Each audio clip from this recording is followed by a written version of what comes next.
तो हमारा next topic है राउल्ट्स लॉ। ये लिखा है मैंने राउल्ट्स लॉ। राउल्ट्स लॉ क्या होता है? तो राउल्ट्स लॉ को समझने के लिए, ये आपको पता ही है, बार बार मैं बताता रहता हूँ कि अगर हमें फर्दर नेक्स्ट टॉपिक पढ़ना होता है तो हमें जो उसके लास्ट लेक्चर में पढ़ा होता है वो हमें थोड़ा याद होना चाहिए, मतलब उसके बारे में हमारा माइंड क्लियर होना चाहिए पिक्चर के क्या हमने पढ़ा है, क्योंकि वही टर्म्स यूज़ होती हैं बार बार। तो जब वो टर्म्स यूज़ होती हैं तो हमें अगर वो याद होगी, समझी होंगी, तो हमें ज़्यादा टाइम स्पेंड नहीं करना पड़ता और हम समझ जाते हैं कि क्या है लॉ, क्या उसकी स्टेटमेंट है, क्या वहाँ पे बोला जा रहा है। ठीक है, तो राउल्ट्स लॉ की स्टेटमेंट मैं बताता हूँ आपको। ये देखो मैंने लिखी है, in a solution of volatile liquids the partial vapour pressure of each component at given temperature is equal to the product of mole fraction of that component and vapor pressure of component in pure state. तो इन सबसे पहले इसमें की words देख लेते हैं इस statement में क्या है। पहला वर्ड है सॉल्यूशन। तो सॉल्यूशन मैंने आपको बताया था, एक सॉल्यूशन में मिक्सचर होता है जिसकी हम कुछ लिमिट्स के बीच में वेरी करते हैं जिसके कंपोनेंट्स की क्वांटिटी को। ठीक है, उसमें एक सॉल्यूट होता है, दूसरा सॉल्वेंट होता है। वोलेटाइल लिक्विड होता है। वोलेटाइल लिक्विड का मतलब है वोलेटाइल जो वेपोराइज कर सके जिसको। ठीक है, the partial vapour pressure. Vapour pressure क्या होता है? Pressure exerted by the vapours, ठीक है, above the surface of liquid. ठीक है, तो वेपर प्रेशर ये हो गया उस लिक्विड के। Of each component, partial vapour pressure of each component, मतलब जिस सॉल्यूशन के जितने भी कंपोनेंट है, एक दो तीन, तो अगर दो कंपोनेंट है उसमें एक सॉल्यूट होगा एक सॉल्वेंट होगा, है ना। सॉल्वेंट एक्सेस में होता है, सॉल्यूट कम क्वांटिटी में होता है। तो जो सॉल्यूट और सॉल्वेंट जो कंपोनेंट है, वोलेटाइल कंपोनेंट, वो एट अ गिवन टेम्परेचर तो वेपर प्रेशर एक्सर्ट करते हैं, that is equal to the product of the mole fraction. ठीक है, मोल फ्रैक्शन आपको मैंने बताई थी, mole fraction is equal to x ए। ठीक है, mole fraction of that component and vapour pressure of component in pure state. ठीक है, तो इसकी अगर हम देखें यहाँ पे मैथमेटिकली अगर हमने इसको लिखना है तो हमें दो कंपोनेंट है, मान लो ए एंड बी है, और उसका P A and P B जो है partial vapour pressure of each component, that is P A and P B. उसका देखो x A and X B है, वो मोल फ्रैक्शन है, मैंने आपको बताया था मोल फ्रैक्शन क्या होती है।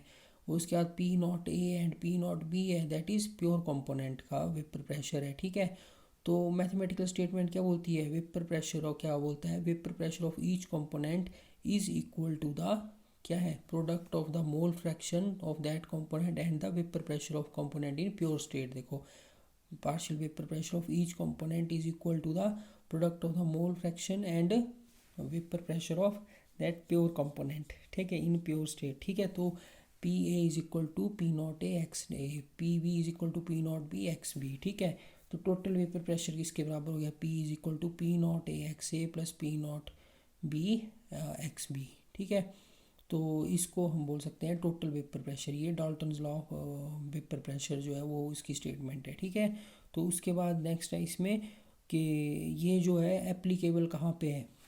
Raoult's law. ठीक है, Raoult's law is applicable at dilute solutions. तो डाइल्यूट सॉल्यूशंस में ये एप्लीकेबल है। उसके बाद है delta V mixing and delta H mixing is equal to, मतलब ज़ीरो होनी चाहिए। ठीक है, तो ये इक्वल टू है, ये मैंने बाद में लगाया था कट, इसमें ये मैं आपको बता दूंगा। तो डेल्टा वी मिक्सिंग और डेल्टा एच मिक्सिंग का मतलब क्या हुआ? डेल्टा साइन आपको पता है जहाँ हम लगाते हैं वहाँ चेंज होता है। ठीक है, initial state and final state में।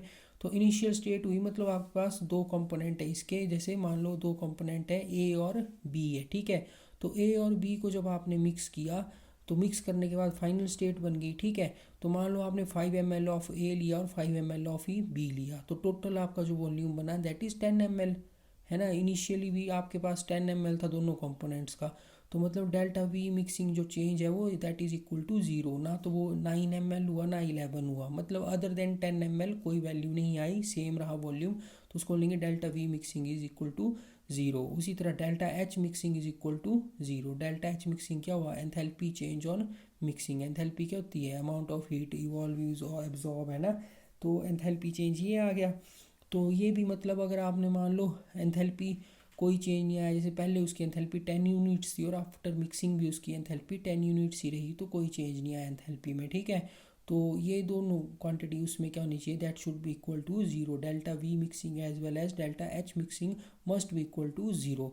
उसका थर्ड कंडीशन है van't Hoff factor that is equal to one. मतलब वांट ऑफ फैक्टर का मतलब है कि आपके पास जो आपने दो कंपोनेंट ले लिए, मान लो ए और बी, तो ए के जो मॉलिक्यूल थे उनमें आपस में 5 यूनिट फोर्स ऑफ अट्रैक्शन थी। ठीक है। और बी के जो कंपोनेंट थे, बी जो आपका प्योर था उसमें बी के जो मॉलिक्यूल थे उसमें भी 5 यूनिट्स थी सभी में फोर्स ऑफ अट्रैक्शन।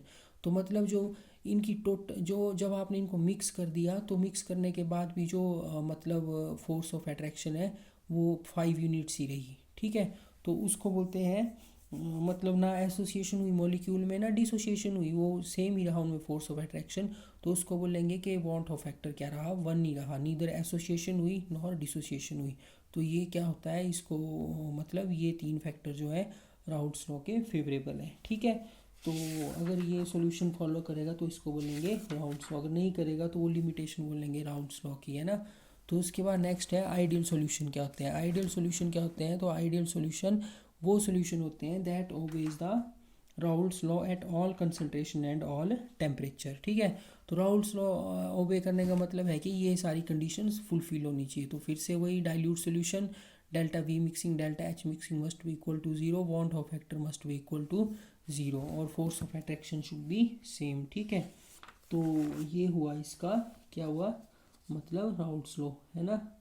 तो ये आ गया राउल्ट्स लॉ, है ना। राउल्ट्स लॉ में आइडियल सॉल्यूशन क्या होता है, उसका नॉन आइडियल सॉल्यूशन, तो इसका ऑपोजिट हो गया non ideal solution. Solutions which do not obey Raoult's law over the entire range of concentration are called non ideal solution. P A should not be equal to P not a x A, P V should not be equal to P not be X B, ठीक है। और delta V mixing और delta H mixing भी यहाँ पे must not be equal to 0। तो आपके पास comparison के लिए क्वेश्चन आ सकता है, distinguish between ideal solution and non ideal solution, ठीक है। तो ये आ गया ideal solution and non ideal solution. तो इसके डिफरेंसेस आप कर सकते हैं। इसके बाद है नेक्स्ट टॉपिक जो है यहाँ पे that is vapour pressure curve for the ideal solution.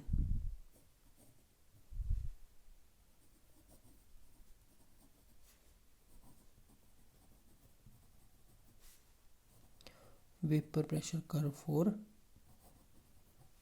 किसके लिए आया, फॉर आइडियल सॉल्यूशन।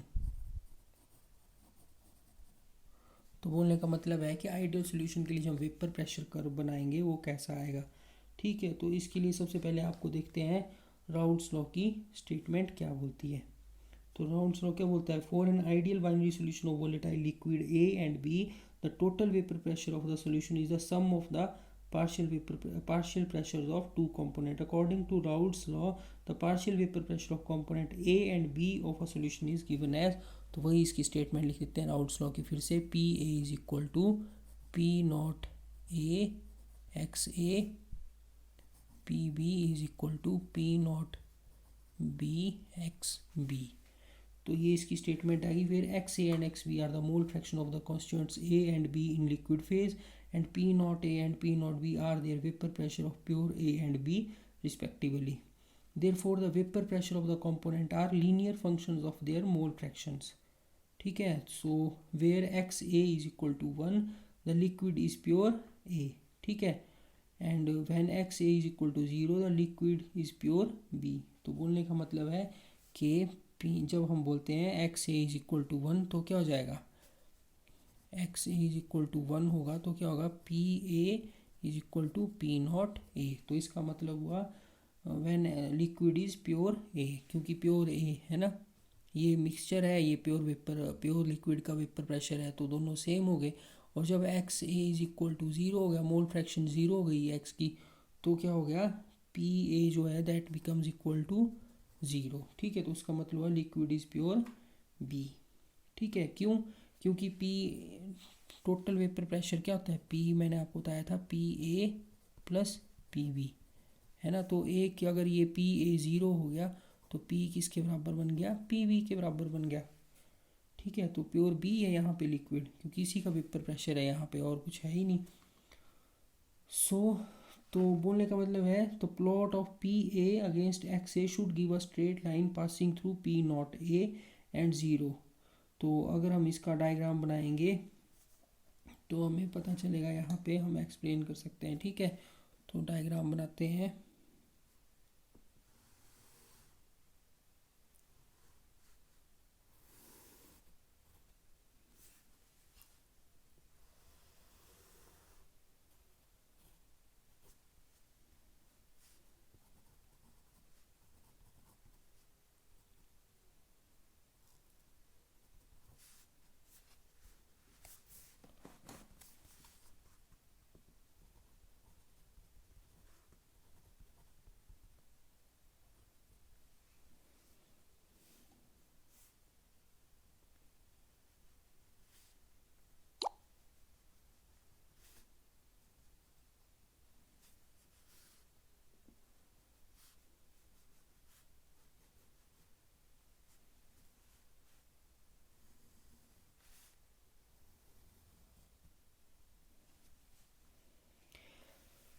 तो यहाँ पे this is P not B, this is P not A, this is P is equal to P not a x A plus P not be X B, and this is P A is equal to P naught A x A, and this is P B equal to P naught B x B।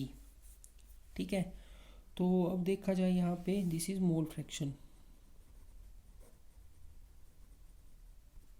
ठीक है, और ये this is vapour pressure increase करा है। यहाँ पे भी मैंने वीपी लिखा वेपर प्रेशर की। तो इस डायग्राम को हम समझते हैं जो हमने यहाँ पे लिखा, ठीक है। तो सबसे पहले यहाँ पे देखो, आपको मैंने बताया कि हमेशा मोल फ्रैक्शन का सम क्या होता है, x A plus x B is equal to always equal to 1।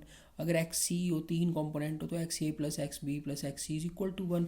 4 component हो तो एक्स ए plus b plus c plus d x d मतलब इज इक्वल टू 1। तो यहाँ पे हमने लिखा देखो, x A plus x B is equal to कितना है 1। एक्स ए की वैल्यू 0 है, एक्स बी की वैल्यू 1 है, और इस तरफ क्या हो गया है, यहाँ पे अगर बीच जैसे में आप देखेंगे तो x A is equal to 0.5 plus x B is equal to 0.5, both becomes 1, ठीक है। और ये इसका वेपर प्रेशर कर्व है। तो इंडिविजुअली पी ए का जो वेपर प्रेशर कर्व है वो ये है, P not a x A, और इसका है P not be X B, ठीक है।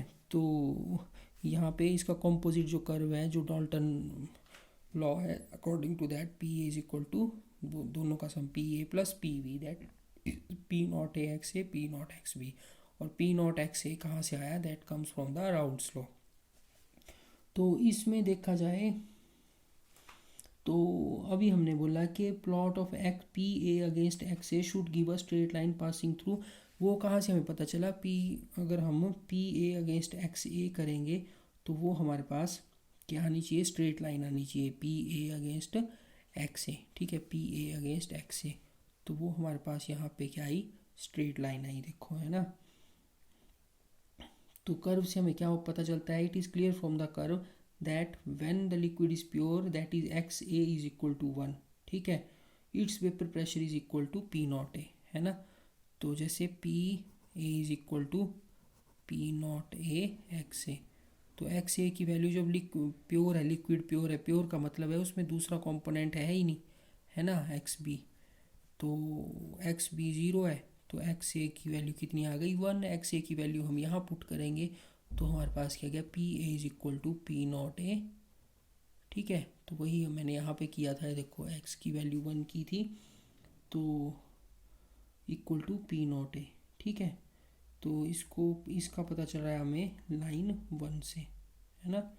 तो लाइन 1 कौन सी है हमारे पास, लाइन 1 है ये, क्योंकि यहाँ पे इसकी वैल्यू 1 हो गई। तो उसके बाद इसमें क्या है, एज कंपोनेंट बी, जब बी हम इसमें ऐड करेंगे तो एक्स ए की मोल फ्रैक्शन कम होती जाएगी, यहाँ पे इसकी वैल्यू भी कुछ बढ़ेगी, है ना। तो दोनों का सम क्योंकि 1 होगा, ठीक है, हमेशा की तरह। तो as the component B is added to the component A, the vapor pressure decreases along the line 1 till it becomes the क्या बनेगा ये, till it becomes 0।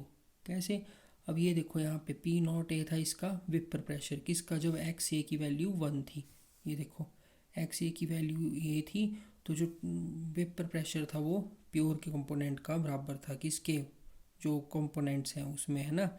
तो यहाँ से हमें पता चल रहा था, जो हमने ये वैल्यू निकाली थी एक्स इज इक्वल टू 1, पर जैसे जैसे हमने बी की वैल्यू निकाली तो वेपर प्रेशर क्या होना शुरू हो गया, डिक्रीज होना शुरू हो गया, ये देखो अलॉन्ग दिस लाइन, है ना। तो जब इस लाइन के अलॉन्ग डिक्रीज हुआ तो एंड इट बिकम्स अल्टीमेटली 0, जब एक्स बी की वैल्यू 1 हो गई। तो उसके उल्टा ही जब हमने एक्स बी की वैल्यू, एक्स ए की वैल्यू 0 थी और प्योर एक्स बी था, तो इसका वेपर प्रेशर कितना था, पी नॉट बी था, ठीक है। तो आपको मैं भी रिपीट कर दूंगा एक बार फिर से, तो आप समझ आएंगे। तो टोटल वेपर प्रेशर की बात की जाए तो total vapour pressure is the sum of the, मतलब इसका है ना, sum of the partial vapor pressures according to Dalton law of partial pressure, that P is equal to P is equal to PA plus PB, ठीक है। PA क्या है, P naught A x A, PB क्या है, P naught B X B.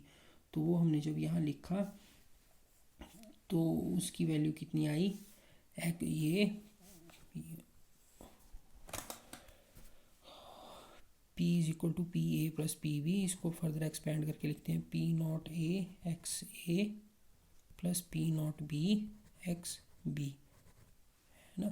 तो x A plus x B is equal to 1, ठीक है।